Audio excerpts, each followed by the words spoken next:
Güzelliğe bak. Şalvarlar. Haçar da var. Ana haçar da var. Götür apar maşını kurdu. O haçar da var. Haçar da var. Götür de ne? Burada ne tersi var? Gəlin bax, alın ekspres uçuşdan. Bu güzel bir şeydir. Bunun qış modelini çox satmışıq həddən artıq. Həmin bu şalvardan geyinənlər bilsin ki, bunun yay variantı da gəldi. Çox səviyyə bir şey, hə? Buna bax, qəşəng. Bunlarla geyinə biləcəyiniz. Buralar da Qəşəng çək. polkalarımız da Sadələr də var. çək. 18 manatdan başlayan qiymətlərdir. Sonra buna bax, cavanlar üçün qəşəng belə şeylər də var. Bayaqlar, teydilər, meydilər, hər şeyimizdə var. Bunlar da gəldi.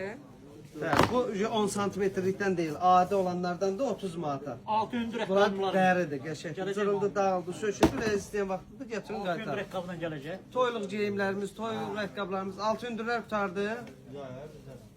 Müştəriyə bax. Amma hər gün gəlir də, hər gün gəlir. Sağ olun, var olun.